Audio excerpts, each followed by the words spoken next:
Friends, good evening. आज हम करेंगे एक्सरसाइज 6.5 के बचे हुए 5 क्वेश्चन। देखो, फर्स्ट क्वेश्चन में यानी कि 13th क्वेश्चन में आपको क्या कहता है। ये डायग्राम मैंने पहले बना के दे रखा है आपको। पहले मैं आपको एक चीज समझाता हूँ। देखो, अगर मान लो ये मैंने डायग्राम बना दिया और ये 90 डिग्री है, सी एंगल सी क्या है 90 डिग्री है। मान लो क्वेश्चन में गिवन होगा आपको ये सी 90 डिग्री का जो एंगल है ये कितने ट्रायंगल के अंदर यूज किया जा सकता है, आप मेरे को ये बताओ। पहले देखो, मैं एक ट्रायंगल ये सबसे छोटी वाली लेता हूँ, जो सबसे अंदर वाली ट्रायंगल है, कौन सी, डी सी ई। इस ट्रायंगल के अंदर मैं पाइथागोरस थ्योरम लगा सकता हूँ। क्यों? क्योंकि एंगल सी 90 डिग्री है तो पाइथागोरस थ्योरम लग जाएगी। क्या लगेगी पाइथागोरस थ्योरम, बताओ। D E square equal to हो जाएगा अपना डी सी स्क्वायर प्लस में सी ई स्क्वायर, ये हो जाएगा। और किस ट्रायंगल के अंदर लगा सकता हूँ? आप कहोगे सर जो ये सबसे बड़ी ट्रायंगल नजर आ रही है ना, A C B, triangle A C B, इसके अंदर भी हम पाइथागोरस थ्योरम लगा सकते हैं। क्यों? क्योंकि ये एंगल इसमें भी आ रहा है, देखो सी। और किसके अंदर लगा सकते हैं? 4 ट्रायंगल बनेगी टोटल, दो तो होगी, दो और ट्रायंगल कौन सी होगी? देखो, ये सी 90 डिग्री एंगल बन रहा हो तो ये रेड वाली लाइन जो मैंने खींच रखी है, ये वाली, ये मैं दोबारा ड्रॉ कर रहा हूँ, ये वाली लाइन ध्यान से देखो। और ये लाइन और ये लाइन, इसके अंदर भी तो हम क्या लगा सकते हैं? राइट ट्रायंगल है ये भी तो, यानी कि ट्रायंगल ए सी ई, इसमें भी लगा सकते हैं। फिर एक और कौन सी, ये जो रेड लाइन है नीचे, ये जो मैंने खींची हुई है ये वाली, ये और ये ट्रायंगल, ये वाली देखो कौन सी होगी, डी, आपकी डी सी और बी, इसके अंदर भी लगा सकते हैं। यानी कि इन 4 ट्रायंगल के अंदर हम पाइथागोरस थ्योरम लगा सकते हैं। किसका यूज करके? इस सी एंगल का यूज करके। अब इस क्वेश्चन में देखो आसान हो जाएगा। अब इसमें ये कहता है D and E are points on side C A and C B of triangle A B C right angle at C. यानी ए बी सी एक ऐसी ट्रायंगल है जो सी पे राइट एंगल है, तो सी को तो यहाँ बनाएंगे, मैंने बताया था। फिर ए बी यहाँ ले लिया करो। फिर क्या है, डी पॉइंट है किस पे? सी ए पे। देखो, ये रही सी ए साइड, इस पे डी पॉइंट ले लो कहीं पे भी, और इस पे ई पॉइंट ले लो सी बी पे, ले लिया। इनको क्या कर दो, ज्वाइन, क्योंकि देखो पॉइंट लिए हैं तो ज्वाइन तो आपको करना ही करना पड़ेगा, उसके बिना तो कुछ क्वेश्चन बनेगा ही नहीं। आपको ये प्रूव करना है। अब आप खुद देखो, ए ई लेके आना है तो ए को ई से क्या करना पड़ेगा? ज्वाइन करना पड़ेगा, तभी तो ए ही आएगा। फिर बी डी लेके आना है तो बी को डी से क्या करना पड़ेगा? ज्वाइन। तो आपको ये प्रूव करना है, तो लिख लेना आप। गिवन में क्या लिखोगे आप? गिवन में लिख लेना बच्चों क्या, एंगल सी कितना है? 90 डिग्री है। और बस मेन तो यही गिवन है आपको, और प्रूव क्या करना है? ये करना ही है जो दे रखा है आपको। प्रूव में क्या लिखोगे? ए ई स्क्वायर प्लस में बी डी स्क्वायर और equal to A B square plus में डी ई स्क्वायर। और कंस्ट्रक्शन में लिख देना ये सारी चीज़ें ज्वाइन की है आपने। कंस्ट्रक्शन में आप क्या लिख देना? ज्वाइन कर दो आप डी से लेके ई को, और फिर आपने डी से लेके किसको ज्वाइन किया था? बी को। और ई से लेके किसको किया था आपने? ई से लेके ए को किया था। ये ज्वाइन कर देना आप।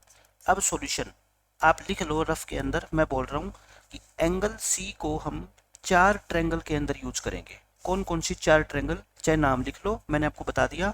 एक तो डी सी ई, एक ए सी बी, और एक ये डी से लेके सी और ये बी, डी सी बी, और एक ए सी बी हो जाएगा। ठीक है, इस तरह से आप ये ए सी ई पहले कौन सी ट्रायंगल में यूज करेंगे? देखो यहाँ से पता लगेगा जो प्रूव करना है। जो प्रूव करना है उसमें हमारे को क्या चाहिए? देखो, ए ई चाहिए और बी डी चाहिए। आप खुद सोच लो, ए से लेके ई चाहिए अपने को। ए से लेके अगर ई चाहिए तो फिर कौन सी ट्रायंगल में लगानी पड़ेगी? इस ट्रायंगल में लगानी पड़ेगी ना, ये वाली। फिर बी डी चाहिए तो देखो इस ट्रायंगल में लगा देंगे हम, बी डी वाली में, है ना। तो आपको दोनों में लगानी है। पहले हम क्या लिखेंगे? इन राइट ट्रायंगल, इन राइट ट्रायंगल किस में? देखो, अपने को ए ई का स्क्वायर चाहिए, तो ये रेड वाली लाइन ए से लेके ई, कौन सी ट्रायंगल होगी? ए सी ई, ए सी ई। और एक किस में लगाएंगे हम? अपने को बी डी भी चाहिए, तो बी डी देखना ये रेड वाली लाइन, यानी कि बी सी या फिर B C D.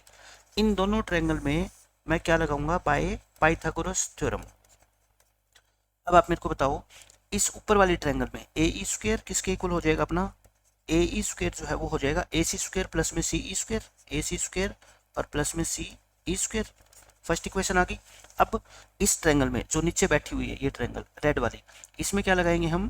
B B D square, hypotenuse का स्क्वायर, इक्वल हो जाएगा किसके? डी सी स्क्वायर, और प्लस में क्या हो जाएगा आपका? C E square. ये क्या हो जाएगा बच्चों? आपका सी ई नहीं, सॉरी सी बी होएगा। ये जो मैं सी ई लिख दिया ये सी बी, क्योंकि पूरी साइड क्या बनेगी? नीचे वाली सी बी बनेगी ना, आपकी सी से लेके बी स्क्वायर। इन दोनों को क्या कर दे? ऐड कर दे। आप सोचोगे ऐड क्यों कर रहा हूँ? क्योंकि मेरे को देखो चाहिए ना A square plus B D square, तो ऐड करेंगे तभी तो आएगा ये। ए स्क्वायर प्लस में B D square equal to, ये चारों अलग अलग है, बस इनको ऐड कर दो, ए सी स्क्वेयर प्लस में सी ई स्क्वेयर प्लस में डी सी स्क्वेयर और प्लस में सी बी स्क्वेयर, और इसको नाम दे दो आप इक्वेशन नंबर 3। ठीक है, ये मैंने क्या कर दिया, ऐड कर दिया, और एक नई इक्वेशन आ गई, इसको नाम दे दिया मैंने इक्वेशन नंबर 3। इसको अब यहीं छोड़ दो। अब देखो, अब अपने को ये चीज़ प्रूव करनी है, ये चीज़ प्रूव करनी है, तो देखो ए बी का स्क्वायर चाहिए। ए बी कौन सी है, देखो ये पूरी साइड है, तो मतलब पूरी ट्रायंगल लेनी पड़ेगी बड़ी वाली। फिर डी ई कौन सी है, देखो ये वाली है ना। तो अब कौन सी ट्रायंगल मिलेंगे हम, एक सबसे छोटी, एक क्या है सबसे छोटी, और एक क्या है सबसे बड़ी, इन दो ट्रायंगल मिलेंगे। इन right triangle D C E छोटे वाली and triangle A C B यानी कि सबसे बड़े वाली। अब बताओ मेरे को, अगर इन दो ट्रायंगल की मैं बात करूं तो क्या होगा, डी ई स्क्वेयर ये इक्वल होगा डी सी स्क्वेयर प्लस में C E square, D C square plus में सी ई स्क्वेयर। ये आपकी आ गई मान लो फोर्थ इक्वेशन। अब बड़ी ट्रायंगल पे लेंगे तो बताओ क्या आएगा, A B square equal to A C square, बिल्कुल ही आसान क्वेश्चन है, और प्लस में बी सी स्क्वेयर, ये आ गया। इनको क्या कर दो, ऐड कर दो 4 और 5 को। 4 और 5 को ऐड करोगे तो देखो इनको ऐड करोगे डी ई स्क्वेयर प्लस में ए बी स्क्वेयर, और राइट साइड को ऐड करोगे तो चारों को लिख दो डी सी स्क्वेयर प्लस में सी ई स्क्वेयर प्लस में ए सी स्क्वेयर और प्लस बी सी स्क्वेयर। इसको दे दो इक्वेशन नंबर 6 नाम। अब आप खुद सोच लो, इक्वेशन नंबर 5 और 6 पे ध्यान दो जो मैंने बॉक्स के अंदर बंद कर रखी है। इन दोनों इक्वेशन की जो ये राइट हैंड साइड है ना और ये राइट हैंड साइड है, ये दोनों इक्वल है, मिला के देख लो आप। ये ए सी स्क्वेयर है, देखो ये रहा ए सी स्क्वेयर आपका है ना, ये सी ई स्क्वेयर है ये रहा, ये डी सी स्क्वेयर है ये रहा, ये सी बी स्क्वेयर है ये रहा है ना, बी सी को सी बी को क्या लिखेंगे हम, फ्रॉम 5 एंड 6। मैंने आपको क्या बता रखा है स्टार्टिंग से ही, दो इक्वेशन में अगर आपको दो साइड इक्वल मिल जाए है ना, उनको क्या कर दो, रिमूव कर दो, और बाकी जो है दोनों उसको क्या है रख लो। इसकी दूसरी साइड कौन सी है बताओ, ए ई स्क्वेयर प्लस में बी डी स्क्वेयर, और इसकी दूसरी साइड कितनी है, डी ई स्क्वेयर प्लस में ए बी स्क्वेयर। इस एक्सरसाइज की यही खासियत है, इसमें ना तो कोई ज़्यादा फॉर्मूले है ना कोई मुश्किल क्वेश्चन है, आसानी से आप सब चीज़ें प्रूव कर सकते हो। जो प्रूव करना है ना उससे आपको हिंट मिल जाएगा कि हमें करना क्या है, लगानी पाइथागोरस थ्योरम ही आपको। अब देखो 13th क्वेश्चन हमारा हो ही गया। अब 14th क्वेश्चन, इस क्वेश्चन में क्या कहता है, ये इंपॉर्टेंट है क्वेश्चन, इसको ध्यान से समझना। डायग्राम बना हुआ है, परपेंडिकुलर फ्रॉम ए यानी कि ए से परपेंडिकुलर डाला गया है बी सी साइड पर, वो इसको डी पे इंटरसेक्ट करता है, सच दैट आपको गिवन क्या है क्वेश्चन में, पहले गिवन लिखो। गिवन ये है कि ये तो एक तो जो ए डी है ना वो बी सी साइड पे परपेंडिकुलर है, और वो भी इस तरह से डाला गया है कि डी बी वो 3 टाइम्स हो किसकी, सी डी की। इसका क्या मतलब होता है, डी बी की जो वैल्यू होगी वो सी डी से 3 गुना है ना। अगर हम इस छोटे से सी डी को x मान ले, इसको अगर मैं x मान लूँ तो ये कितना हो जाएगा फिर 3x, यानी कि d से लेके b कितना हो जाएगा आपका 3x हो जाएगा। क्वेश्चन में गिवन है आपको, तो क्या गिवन है आपको, D B is equal to 3 times of C D, और आपको प्रूव क्या करना है, आप देख लो प्रूफ के अंदर आपको करना है 2ab स्क्वेयर और equal to 2ac square plus में bc स्क्वेयर। क्वेश्चन है बिल्कुल आसान लेकिन इंपॉर्टेंट है एग्जाम के लिए, ध्यान से सुनना। अब क्या करूंगा मैं, मेरे पास सिर्फ दो ही ट्रायंगल है, एक ये और एक ये। भाई ये 90 डिग्री का एंगल है तो ये भी तो 90 का है ना, तो ये ट्रायंगल भी राइट ट्रायंगल होगी और ये ट्रायंगल भी राइट ट्रायंगल होगी। दोनों में क्या लगा दो, पाइथागोरस थ्योरम लगा दो। दोनों में क्या लगा दो बच्चों, पाइथागोरस थ्योरम लगा दो। इन राइट ट्रायंगल कौन सी, A D C, A D C, बताओ इसमें पाइथागोरस थ्योरम आप लगाओगे, हाइपोटेन्यूस कौन सा है 90 के सामने वाला, इसमें हाइपोटेन्यूस कौन सा होगा, ये A B. A C square equal हो गया आपका किसके, ए डी स्क्वेयर प्लस में डी सी स्क्वेयर या सी डी स्क्वेयर प्लस में ए डी स्क्वेयर।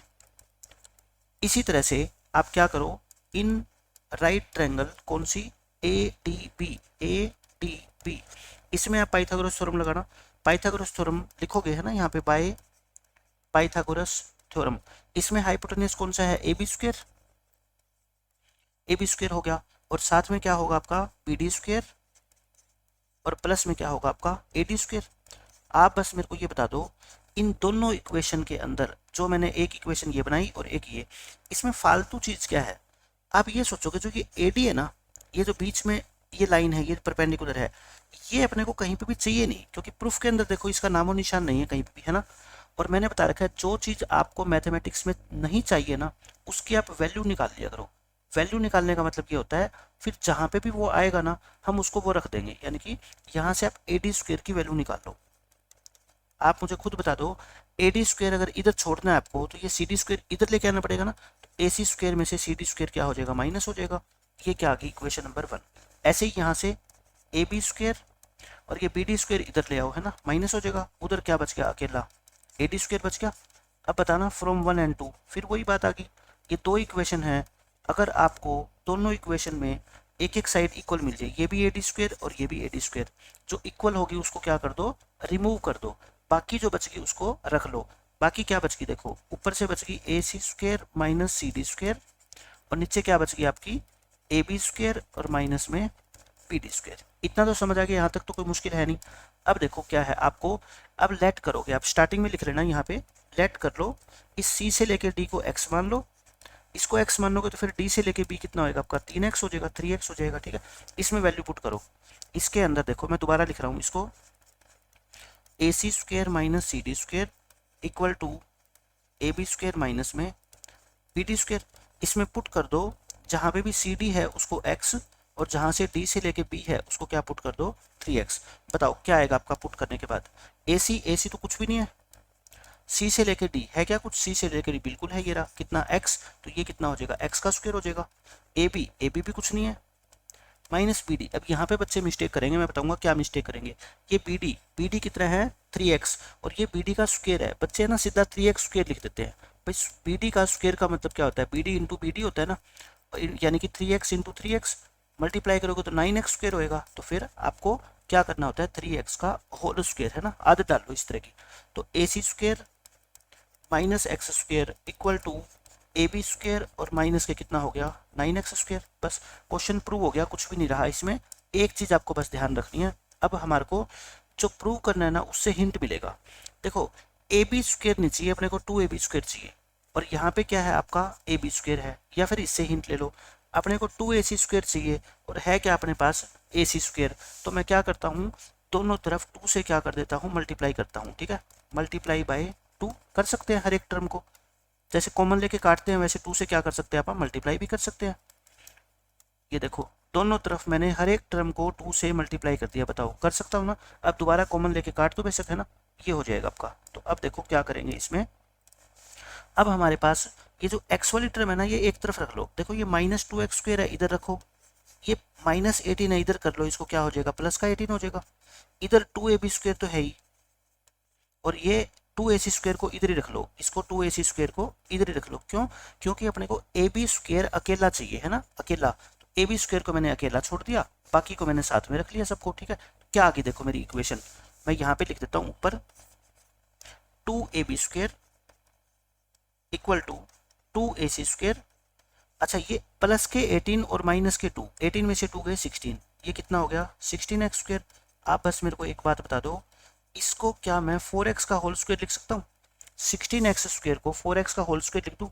ऐसा क्यों लिखा मैंने, क्योंकि मुझे ये पता है कि 4x जो है ना ये x है और ये 3x, दोनों को ऐड करोगे तो क्या बन जाएगा C से लेके B बन जाएगा ना, ये क्या हो जाएगा आपका C भी बन जाएगा, ठीक है। तो बस यही आपको प्रूव करना था, 2AC² प्लस में BC², ये हमारा प्रूफ हो गया, ठीक है। क्वेश्चन आसान था, एक बार और दोबारा लेक्चर को सुन लेना और प्रैक्टिस करो, आसानी से हो जाएगा सोल्व। अब देखो क्वेश्चन नंबर 15, ये बहुत इंपॉर्टेंट क्वेश्चन है एग्जाम के लिए। इसमें भी कुछ हम ऐसा ही करेंगे, बस थोड़ी सी कंस्ट्रक्शन आपको इसके अंदर याद रखनी पड़ेगी, ठीक है। क्या रखनी पड़ेगी आपको याद बच्चों, कंस्ट्रक्शन। अगर याद रख पाओ तो बहुत अच्छी बात है, नहीं याद रख पाए पेपर में क्वेश्चन आ गया तो फिर ये सोल्व नहीं होगा। अगर वो कंस्ट्रक्शन आप नहीं कर पाए तो सिर्फ एक छोटी सी कंस्ट्रक्शन होगी। एक इक्विलेटरल ट्रायंगल है ABC, बना लो, एक इक्विलेटरल ट्रायंगल बना लेते हैं। पहले तो हम बड़ी ट्रायंगल बना लेते हैं, ठीक है, ताकि कैलकुलेशन करनी आसान हो जाए। ये बना लो ABC, ये है। फिर क्या कहता है D is any point on side BC, इस BC साइड पे कोई D पॉइंट है, वो कैसा है D पॉइंट, मिड पॉइंट नहीं है, कहीं नहीं कह रखा मिड पॉइंट है, वो इस तरह से है कि जो BD होगी ना, जो BD होगी यानी कि B से लेकर D की जो डिस्टेंस होगी वो पूरी BC डिस्टेंस की 1/3 होगी। यानी कि ये जो पूरी BC डिस्टेंस है ना बच्चों, ये जो पूरी डिस्टेंस है ना B से लेके C, ये पूरी D पॉइंट आपको ऐसे लेना है कि ये पूरी डिस्टेंस का तीसरा हिस्सा हो। कहने का मतलब ये ऐसे ले लो कि 1/3 डिस्टेंस पे आपको दिखे, यानी कि 3 हिस्से अगर हम इसके करें ना तो उसमें से एक हिस्सा कौन हो, बी डी हो। ठीक है, तो हमने डी पॉइंट मान लेता हूँ मैं, यहाँ पे मैंने ले लिया और इसको क्या कर दो बच्चों, ज्वाइन कर दो। ये मैंने क्या कर दिया, मान लो ज्वाइन कर दिया। अब आपको क्वेश्चन में गिवन ये है कि जो BD है, ये वाला BD, ये पूरी BC का तीसरा हिस्सा है। मतलब मान लो पूरी BC आपकी 3 है, तो उसमें से ये कितना है आपका, सिर्फ 1 है। ठीक है, हो गया। आपको ये चीज प्रूव करनी है। पहले तो लिख लो गिवन ट्रायंगल ABC क्या है, इक्विलेटरल है। तीनों साइड क्या है बच्चों इसकी, इक्वल है। ट्रायंगल ABC इक्विलेटरल है। एंड एक चीज और गिवन है, ये रिलेशन कि PD जो है वो 1/3 टाइम्स है किसका, BC का। अच्छा, मैं ये कह सकता हूँ क्या फिर यहाँ से कि जो BC है 1/3 इधर आके क्या हो जाएगा, 3 हो जाएगा। यानी कि 3 times of BD equal to क्या है, BC है। एक ही बात है। आपको जो प्रूव करना है वो लिख लो। आपको प्रूव करना है 9AD² equal to 7AB²। Question कोई ज़्यादा मुश्किल नहीं है, जैसा पिछला क्वेश्चन था ना वैसा ही है सेम, लेकिन इसमें बस क्या कमी है, एक कंस्ट्रक्शन करनी पड़ेगी। क्योंकि देखो आप क्या पढ़ रहे हो, टॉपिक पाइथागोरस थ्योरम, और कहीं इसमें आप पाइथागोरस थ्योरम लगा सकते हैं। आप कहोगे जी बिल्कुल नहीं लगा सकते, क्योंकि कहीं ये मेंशन नहीं है कि ये राइट एंगल है। तो एक राइट एंगल हम अपनी तरफ से क्या करना चाहते हैं, इंट्रोड्यूस करना चाहते हैं। देखो बिल्कुल भी रट्टा नहीं है कि कंस्ट्रक्शन आपको ध्यान ही नहीं आएगी, और ये भी नहीं है कि क्वेश्चन को देखते ही कंस्ट्रक्शन याद आ जाएगी। आप प्रैक्टिस करोगे 2-3 बार, फिर आपको पक्का याद हो जाएगा कि ये वाला 9 और 7 वाला क्वेश्चन था, इसमें कंस्ट्रक्शन करनी पड़ती थी। क्यों, क्योंकि स्क्वायर कहाँ पे आता है आपका, राइट ट्रायंगल में ही आता है। ए बी जो आप पाइथागोरस थ्योरम लगाते हैं उसके लिए एंगल क्या चाहिए, 90 डिग्री का। 90 डिग्री कहीं है नहीं, तो मैं ऐसा करता हूँ, इस सामने वाली साइड से मैं एक परपेंडिकुलर ड्रॉ कर देता हूँ। क्या कर दिया बच्चों, मैंने एक परपेंडिकुलर ड्रॉ कर दिया। मान लेता हूँ ये पॉइंट M मान लेता हूँ। ठीक है, तो ये मेरी क्या है, कंस्ट्रक्शन है। सॉल्यूशन की जगह मैं क्या लिखूंगा यहाँ पे, कंस्ट्रक्शन। मैंने आपको समझाया कि मैंने क्यों किया, क्योंकि मैं राइट ट्रायंगल यूज करना चाहता हूँ। कंस्ट्रक्शन में क्या करेंगे, ड्रॉ AM परपेंडिकुलर ड्रॉ कर दो किस पे, BC पे। इस पूरी सामने वाली साइड पे मैंने परपेंडिकुलर ड्रॉ कर दिया। अब कोई ज़्यादा क्वेश्चन मुश्किल है नहीं। अब छोटी सी बात आपको ये ध्यान रखनी है, मैंने प्रीवियस लेक्चर में भी आपको ये बताया था, अगर ये ट्रायंगल इक्विलेटरल है, अगर क्या है बच्चों, ये इक्विलेटरल है, तीनों साइड इक्वल है, तो जो इसकी मीडियन होती है ना, जो इसकी मीडियन होती है वही इसका क्या होता है, परपेंडिकुलर होता है। बताया था ना, ऑल्टीट्यूड और मीडियन क्या होता है, इक्वल होता है। जो मीडियन है वही ऑल्टीट्यूड है, या जो ऑल्टीट्यूड है वही क्या है, आपकी मीडियन है। ये मैंने बताया था और लास्ट लेक्चर में हमने यूज भी किया था। इस क्वेश्चन में मैं आपको ये बताना चाहता हूँ, जो ये ग्रीन वाली लाइन है ना AM, ये मैंने क्या ड्रॉ करी है, परपेंडिकुलर, तो ये इसकी मीडियन भी है, मतलब कि मिड पॉइंट भी है। क्या लिखेंगे, since triangle ABC is equilateral, so AM is altitude, AM altitude भी है, and AM is median also. पता लग गया ना, ऑल्टीट्यूड और मीडियन दोनों एक ही होते हैं। दैट इम्प्लाइज मैं कह सकता हूँ M क्या है, M मिड पॉइंट है। M is the mid point of BC। M BC का मिड पॉइंट है, इस पूरी साइड का है ना, पूरी B से लेके C का मिड पॉइंट है।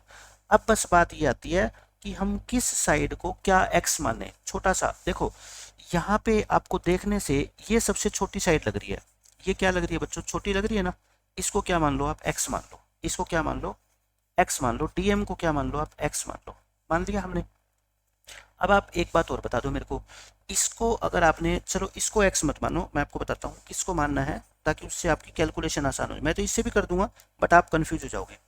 मैं ये कहता हूँ कि जो BC साइड है ना, वो 3 गुना है किसका, DC BD का। BD का 3 गुना है ये BD। इस BD को मान लो आप अपनी मर्जी से कुछ भी। BD को क्या मानने बताओ, अगर BD को, मेरी बात ध्यान से सुना जो मैं बोल रहा हूँ, अगर BD को आपने x मान लिया, मैं अगर BD को, मैं ये डायग्राम यहाँ पे बना के दिखाऊँ आपको अगले पेज पे। ये आपकी क्या थी, ये M पॉइंट था और ये D पॉइंट था। अगर मैं इसको x मान लेता हूँ तो ये पूरी जो BC है वो कितनी हो जाएगी, 3x हो जाएगी। कितनी होएगी बच्चों, 3x हो जाएगी। अब मेरे को ये बताओ, मैंने ये कहा था कि M इसका मिड पॉइंट है, मिड पॉइंट है, तो ये अगर पूरी 3x है तो ये 3x/2 होएगी ना। लेकिन ये तो देखो फ्रैक्शन में आ गया। फ्रैक्शन से अगर आपको बचना है ना, तो इस पूरी बड़ी साइड को 3x मानने के बजाय इसका डबल मान लो, कितना 6x मान लो, बस ये बात आपको ध्यान रखनी है, ठीक है। ये ध्यान रह गया। इस क्वेश्चन में अब कोई मुश्किल आपको आने वाली है नहीं। मैं कहता हूँ इस पूरी साइड को कितना मान लो, लेट कर लो BC को 6x मान लो, मान लिया। अगर BC 6x है तो फिर ये बताओ ये इसका 1/3 होएगा ना भाई। अगर ये BC को 6x लिखेंगे तो 6 से कट जाएगा, तो ये कितना आ जाएगा अपना बताओ, ये 1/3 है तो 2x आ जाएगा ना, यानी कि ये B से लेके D क्या आ जाएगा आपका 2x आ जाएगा। देन P से लेके D क्या आएगा आपका 2x आ जाएगा। अच्छा अब आप मेरे को बताओ अगर M मिड पॉइंट है, M तो क्या है मिड पॉइंट है, अगर M मिड पॉइंट है सो P से लेके M यानी कि ये साइड ये पूरी ये 6x का आधा होएगी ना, 3x होएगी। लेकिन आप कहोगे सर 2x तो यही है, 2x तो यही है, और आप कह रहे हो ये पूरी 3x है, तो फिर ये कितनी बच गई बताओ, x बच गई। सो DM कितनी होगी आपकी, x होगी। बस मैं आपको यही बताना चाहता था। अब क्वेश्चन मेरा बिल्कुल आसान है, इतनी चीजें आपको जो है ना ध्यान रखनी पड़ेगी। अब इस ट्रायंगल के अंदर एक ही राइट एंगल है, ये वाला है ना, एक ही राइट एंगल है। आप क्या करो, ये जो ग्रीन वाली लाइन है ना, एक तो ग्रीन वाली लाइन से राइट साइड का पोर्शन है, एक लेफ्ट साइड का पोर्शन है। आप राइट साइड वाले को भूल जाओ। मैं क्यों भूलने को कह रहा हूँ, क्योंकि उसमें सिर्फ एक ही ट्रायंगल है, उधर है ना, इधर कितनी ट्रायंगल है, दो। तो आप क्या करो, यहाँ पे टारगेट मैं बता रहा हूँ आपको, आपको क्या करना है, ग्रीन लाइन से ग्रीन लाइन की लेफ्ट हैंड साइड वाली दोनों ट्रायंगल्स में पाइथागोरस थ्योरम लगा दो, और बस क्वेश्चन फिर आपका हो जाएगा खत्म। आप क्या करो, दोनों ट्रायंगल में पाइथागोरस थ्योरम लगा दो। किस किस में लगाएंगे बताओ, ये एंगल 90 है तो ये 90 डिग्री का एंगल किस में यूज कर सकते हैं, एक तो कर सकता हूँ किसमें, AMD, इन ट्रायंगल AMD इसमें कर सकते हैं, तो करो। इसमें बताओ क्या आ गया, इसमें ये हो गया hypotenuse AD square. AD square किसके इक्वल हो गया बताओ, यहाँ से आपका AD स्क्वायर हो गया AM square plus DM square, AM square plus में DM स्क्वायर। अच्छा ये AM स्क्वायर और DM को है ना आप साथ साथ में लिख दो, DM कितना है x है ना, इसको x लिख दो। अब देखो पिछले क्वेश्चन में भी ऐसा हुआ था कि हमें ये AM नहीं चाहिए, हमें ये AM नहीं चाहिए, तो यहाँ से है ना आप AM स्क्वायर की वैल्यू निकाल लो। आप क्या करो, AD स्क्वायर ये प्लस x स्क्वायर इधर ले आओ, कितना होएगा माइनस x स्क्वायर, और यहाँ क्या बच गया आपका AM स्क्वायर। तो बस इसको आप क्या करो, फर्स्ट इक्वेशन नाम दे दो। देखो ये जो परपेंडिकुलर है ना, कहीं प्रूफ में अपने को चाहिए, बिल्कुल नहीं चाहिए है ना, तो जो चीज़ नहीं चाहिए उसकी क्या कर लो, वैल्यू निकाल लो। वैल्यू निकाल ली। अब बताओ अब कौन सी ट्रायंगल में ले, इन राइट ट्रायंगल। अब कौन सी ट्रायंगल के अंदर लेंगे बच्चों, अब ये 90 डिग्री का एंगल और कहाँ यूज कर सकते हैं बताओ, AM, एक तो D तक और एक B तक है ना, यानी कि AMB में यूज कर सकते हैं। अब की बार AMB में बताओ हाइपोटेनस कौन सा, AB, यानी कि AB स्क्वायर इक्वल टू ये क्या है बताओ बच्चों, AM स्क्वायर, और प्लस ये क्या है आपका BM स्क्वायर। अब बस आप मेरे को एक बात बता दो, ये तो ठीक है, BM कितना है, BM पूरा 3x है ना, तो 3x का क्या होगा, ये होल स्क्वायर होगा। तो यहाँ से ये हो गया आपका AM स्क्वायर, और 3x का स्क्वायर कितना होता है आपका 9x स्क्वायर होता है, ठीक है। अब यहाँ से भी आप क्या कर लो, इस AM स्क्वायर की वैल्यू निकाल लो, यानी कि इस 9x स्क्वायर को इधर ले आओ उठा के, और उधर क्या बच गया आपका AM स्क्वायर बच गया, ठीक है। ये होगी, ये क्या होगी सेकंड इक्वेशन। दोनों इक्वेशन से देखना AM स्क्वायर इक्वल मिल गया ना आपको, तो बाकी दोनों तरफ क्या रख दो आप, इक्वल रख दो। नेक्स्ट पेज पे कर रहा हूँ मैं सॉल्यूशन, इसको छोड़ देना। फ्रॉम 1 and 2 मैंने कहा था ना, जो साइड इक्वल मिल जाए उसको हटा दो। इक्वल मिल गई मेरे को क्या, AM square, AD square minus x square, AD square minus के x स्क्वायर इक्वल टू, उधर क्या मिल गई देखो अपने को, AB square minus 9x square. ये क्या है, AB स्क्वायर और माइनस के 9x स्क्वायर। अब बस आपको एक लास्ट पॉइंट, आपको क्या करना है, एक लास्ट पॉइंट ध्यान रखना है। जैसे लास्ट क्वेश्चन में हमने दोनों तरफ किससे मल्टीप्लाई किया था बच्चे, 2 से मल्टीप्लाई किया था। क्यों, क्योंकि मेरे को कहीं ना कहीं वो 2 चाहिए था। यहाँ पे आपको हिंट मिलेगा इससे, आपको स्टार्टिंग से ही देख लो, आपको AD के साथ क्या चाहिए, 9 चाहिए, लेकिन आप मेरे को बताओ यहाँ आपको 9 दिख रहा है क्या, नहीं दिख रहा ना, तो मल्टीप्लाई कर दो दोनों तरफ, क्या multiply both sides by 9, sorry by 9 नहीं, ये कितना अपने को चाहिए देखो, हाँ ठीक है, 9 चाहिए तो 9 से मल्टीप्लाई कर दो। किससे कर दो? 9 से। बिल्कुल सेम पिछले क्वेश्चन की तरह प्रोसीजर है, तो करो multiply. 9 AD² minus 9X² 9AB² और माइनस के 9 9 जा कितना हो जाएगा 81। मैंने हर एक टर्म को 9 से मल्टीप्लाई कर दिया। अब तक तो कोई प्रॉब्लम नहीं है। अब आप एक बात कहोगे, सर हमारे को जो चाहिए ना वो लेफ्ट हैंड साइड में सिर्फ 9AD² चाहिए, यानी कि बाकी की कुछ भी नहीं चाहिए हमारे को। मैं कहता हूँ मैं 9AD² को तो इधर रख लेता हूँ, बाकी सारे को उधर भेज देता हूँ मैं। माइनस 81x है और ये माइनस क्या हो जाएगा, इधर आके प्लस हो जाएगा ना। अब आप मेरे को बता दो खुद ही कि ये क्या बच गया, ये चीज, ये प्लस के 9 है और माइनस के 81 है, तो माइनस के 72 बच गया। क्या बच गया बच्चों? माइनस के 72। अब यहाँ पे है ना, आप एक काम करो, 72 को 2 × 36 लिख दो। वो मैं बताऊंगा क्यों, क्योंकि 36 किसी का होल स्क्वायर होता है। किसका होता है? 6 का। तो इसको मैं 6x का होल स्क्वायर लिख दूं। इसको क्या लिख दूं बच्चों? 6x का होल स्क्वायर लिख देता हूँ। इससे मेरा ये फायदा होगा कि जो 6x है ना, देखना 6x आपने किसको माना था? पूरी BC को माना था ना। 6x आपने किसको माना था? BC को। तो मैं इसको BC लिख सकता हूँ, ठीक है। तो BC लिख दिया मैंने 6x को। तो क्या हो गया बताओ? 9AB² minus 2BC²। लेकिन आप सोचो, आपको यहाँ पे 7AB² चाहिए। कहने का मतलब 9 में से 2 गया, 7 तो आ गया, लेकिन ये दोनों तो चीज़ें इक्वल नहीं है। लेकिन मैं कहता हूँ इक्वल है ये। ट्रायंगल आपको क्या गिवन थी? इक्विलेटरल गिवन थी। इक्विलेटरल गिवन थी तो AB और BC साइड तो क्या होगी? इक्वल होगी ना। देखो इक्विलेटरल का तो हमने कभी यूज ही नहीं किया। इक्विलेटरल है तो ये सारी साइड क्या है इसकी? इक्वल है। इसका मतलब आप यहाँ पे इस BC को हटाना चाहते हो तो BC की जगह क्या लिख दो? AB लिख दो, क्योंकि BC और AB तो क्या है? इक्वल है। 9 में से 2 गए 7, 7AB²। और यही आपको इस क्वेश्चन में प्रूव करना था। क्वेश्चन इंपॉर्टेंट था लेकिन कोई मुश्किल नहीं है। आपको देखो एक दो स्टेप याद रखने पड़ते हैं, ये नहीं है कि अपने आप चलता जाएगा। कुछ स्टेप बीच में याद रखने पड़ेंगे। वो कब याद रहेंगे? जितनी बार आप ज्यादा प्रैक्टिस करोगे इस क्वेश्चन की। अब देखो आपका ये क्वेश्चन, ये बिल्कुल आसान क्वेश्चन है। आपको अगर याद हो, क्वेश्चन नंबर 12 के अंदर हमने एक चीज पढ़ी थी। मैं आपको रिमाइंड, क्वेश्चन नंबर 12 नहीं, शायद क्वेश्चन नंबर 4 था वो। हाँ क्वेश्चन नंबर 4। क्वेश्चन नंबर 4 निकालो अपनी नोटबुक में। मैंने आपको 5 एग्जाम्पल भी करवाए थे उसको लास्ट लेक्चर में, कि अगर ये ट्रायंगल इक्विलेटरल है, अगर क्या है बच्चों? इक्विलेटरल है, आप मेरे को बताओ, अगर ये ऑल्टीट्यूड है, अगर ये क्या है? ऑल्टीट्यूड है, तो ऑल्टीट्यूड की लेंथ का फॉर्मूला पढ़ा था हमने। क्या पढ़ा था? लेंथ का फॉर्मूला बता दो। √3/2 इंटू साइड। पढ़ा था ना? सब बच्चे जानते हो। क्या पढ़ा था हमने? √3/2 इंटू साइड। लेकिन ये प्रूव कर सकते हो दोबारा, हमने वहां पे प्रूव किया था ना क्वेश्चन नंबर 4 में। तो ये दोबारा प्रूव करते हैं हम इसको, ठीक है, इस क्वेश्चन में। फिर मैं आपको बताता हूँ कि ये क्वेश्चन क्या कहना चाहता है। पहले आप क्या करो, एक इक्विलेटरल ट्रायंगल बना लो। एक क्या बना लो बच्चों? इक्विलेटरल ट्रायंगल बना लो ABC। इसमें वही चीज है, प्रूव करना है कि 3 टाइम्स, किसका 3 टाइम्स?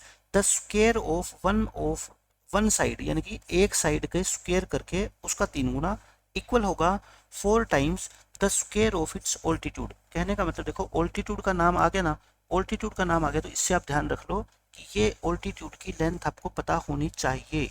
आप क्या कर लो, ड्रॉ कर लो ऑल्टीट्यूड। और इक्विलेटरल है, इक्विलेटरल में जो ऑल्टीट्यूड होता है वही क्या होती है आपकी बच्चों? वही क्या होती है? मीडियन होती है। गिवन क्या है अपने को? Triangle ABC is equilateral, equilateral है।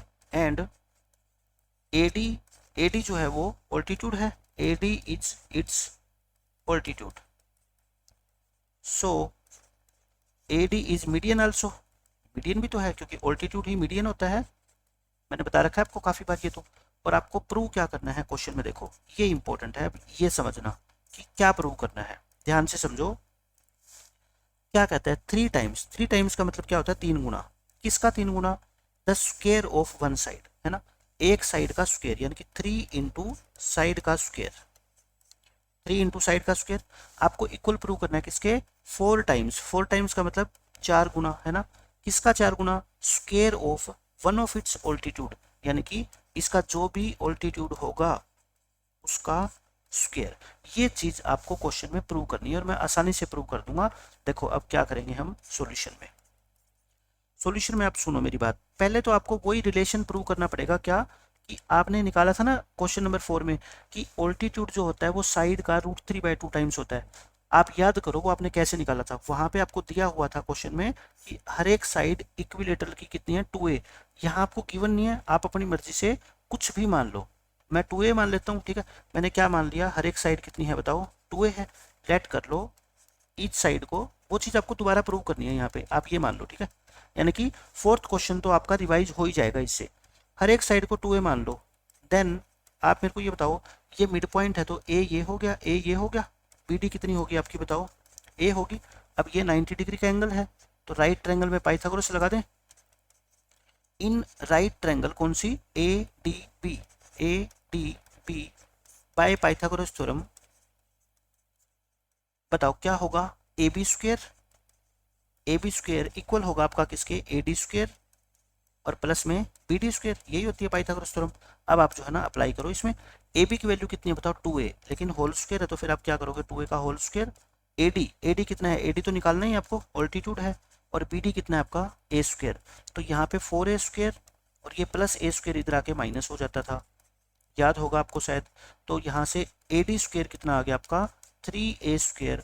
ए डी कितना आया था अपना √3, ए स्क्वेयर को ए इंटू ए लिख दूँ √3 और ये ए क्या आ जाएगा बाहर आ जाएगा ना, ये आया था अपना ए डी इक्वल टू क्या आया था √3a आया था। अब आप देखो नेक्स्ट लाइन में, इसको छोड़ देना, आपका ए डी कितना आ गया √3 इंटू ए, लेकिन ए साइड नहीं है, साइड तो कितनी है 2a है। तो पता है आप क्या करो, ए डी को तो ए डी लिख दो कोई बात नहीं, इसको आप है ना 2 से डिवाइड कर दो और 2 से ही मल्टीप्लाई कर दो, ताकि मैं क्या लिख सकूं बच्चों, मैं इस 2a की जगह मैं साइड लिख सकूं। क्यों, क्योंकि 2a तो क्या है साइड है ना, और ad क्या है बताओ, ad की जगह ऑल्टीट्यूड लिख दूं, आपको लिख दो, क्योंकि ad लिखो चाहे ऑल्टीट्यूड लिखो बात तो एक ही है। अब आपको देखो क्या प्रूव करना है, क्रॉस मल्टीप्लाई कर दो, ये 2 जो है ना इधर मल्टीप्लाई कर दो, यानी कि 2 इंटू ऑल्टीट्यूड इक्वल हो जाएगा √3 इंटू साइड, समझ गए। अब आपको कहीं जो प्रूव करना है उसमें क्या √3 चाहिए, आप कहोगे जी √3 नहीं चाहिए, √3 खत्म करना है। खत्म कब होता है रूट वाली टर्म, जब दोनों तरफ क्या करोगे आप स्क्वायर करोगे, तो कर दो स्क्वायर, दोनों तरफ स्क्वायर कर दो, तो क्या हो जाएगा आपका बताओ, 2 का स्क्वायर कितना हो जाएगा 4 और ऑल्टीट्यूड का स्क्वायर क्या हो जाएगा ऑल्टीट्यूड स्क्वायर, √3 का स्क्वायर कितना हो जाएगा 3 और साइड का स्क्वायर कितना हो जाएगा साइड स्क्वायर। देखना यही प्रूव करना था आपको कि 4 टाइम्स ऑफ ऑल्टीट्यूड इक्वल है 3 इंटू साइड का स्क्वायर। तो देखो ये रहा 4 time of altitude square, 4 into altitude square equal to 3 into side square, ये आपको प्रूव करना था। यानी कि नया नहीं है क्वेश्चन, वही क्वेश्चन नंबर 4 है। इसमें यहाँ तक तो हमने देखो वहाँ पे भी प्रूव किया ही था, बस इसको क्या करना है, ये स्टेप एक्स्ट्रा है बस एक, ये आपको ध्यान रखना है, या फिर आप फॉर्मूला ध्यान रख लो डायरेक्ट। मैंने बताया हुआ आपको ऑल्टीट्यूड क्या होता है √3/2 इंटू साइड होता है, और फिर इस 2 को इधर ले आना और दोनों तरफ क्या कर देना स्क्वायर कर देना, आपका क्वेश्चन प्रूव हो जाएगा। इंपॉर्टेंट क्वेश्चन है एग्जाम के लिए। अब देखो लास्ट क्वेश्चन, ये तो बिल्कुल आसान क्वेश्चन है। इसमें कहता है आपको ऑब्जेक्टिव क्वेश्चन है, टिक करना है करेक्ट आंसर और जस्टिफाई करना है, मतलब कि सोल्व करके दिखाना है। एबीसी ट्रायंगल है, ये दे रखी है साइड, ये दे रखी है, ये दे रखी है, आप ट्रायंगल एबीसी बना लो, कैसे भी बना लो, आपके बनाने से कोई फर्क नहीं पड़ता। आप ट्रायंगल बना के और तीनों साइड लिख दो, ए बी कितनी 6√3, ए सी कितनी 12 और बी सी कितनी 6, और एंगल बी बताना है आपको, बी एंगल। देखो वैसे तो आप है ना बिना देखे ये बता सकते हो कि ये 90 होगा, क्यों, क्योंकि हमने पाइथागोरस थ्योरम पढ़ी है, उसके अंदर एक ही तो एंगल आप 90 डिग्री जानते हो, क्योंकि बाकी दोनों एंगल अगर आपको नहीं पता तो ये एंगल कितना होना चाहिए 90 होना चाहिए।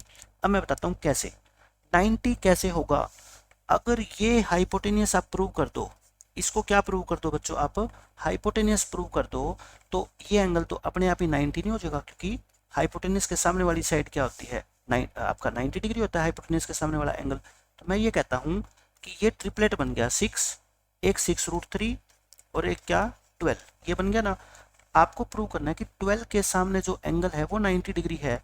मैं कहता हूँ अगर मैं ये प्रूव कर दूं ना कि 12 हाइपोटेनियस है तो ये एंगल 90 डिग्री हो जाएगा, क्योंकि हाइपोटेनियस के सामने वाला एंगल 90 डिग्री होता है। अब आप मेरे को बताओ मैं कैसे प्रूव करूं कि 12 हाइपोटेनियस है। आप कहोगे सर आपने ही तो बताया था कि जो सबसे बड़ी साइड है या 12 है, वैसे 12 सबसे बड़ी है इसमें, क्योंकि अगर मान लो √3 की जगह आप √4 ही ले लो, इससे बड़ा √4 कितना होता है 2, 6 इंटू टू कितना होता है 12, लेकिन ये तो √3 है, 2 से छोटा है ना, तो ये 12 से छोटी आएगी। और ये 6 है तो ये 12 क्या होगी, लॉन्गेस्ट होगी ना, 12 क्या होगी आपकी लॉन्गेस्ट। इससे भी हिंट मिल रहा है आपको, ठीक है। पेपर में तो डायरेक्ट ही टिक कर देना आप, लेकिन सोल्व कैसे करोगे वो बता रहा हूँ मैं। इन दो छोटी साइड का क्या कर दो आप बच्चों, स्क्वायर कर दो, ठीक है, और ऐड कर दो।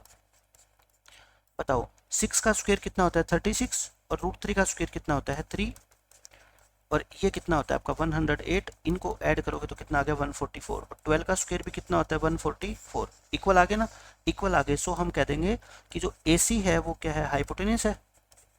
AC क्या है बच्चों, हाइपोटेनियस है। अगर ये हाइपोटेनियस है तो इसके सामने वाला एंगल कितना होगा 90 डिग्री। तो ये थी आपकी जस्टिफिकेशन। और अगर ऑब्जेक्टिव में आ जाए तो आप डायरेक्ट 90 डिग्री टिक कर देना, ठीक है। तो ये आपका जो एक्सरसाइज 6.5 थी वो खत्म हो गई। अब हम क्या करेंगे, अगले लेक्चर से एग्जाम्पल स्टार्ट करेंगे। जो जो एग्जाम्पल मेरे को लगेगा कि आप खुद से सोल्व नहीं कर सकते या एग्जामिनेशन पॉइंट ऑफ व्यू से काफ़ी इंपॉर्टेंट है, वो मैं कराऊंगा।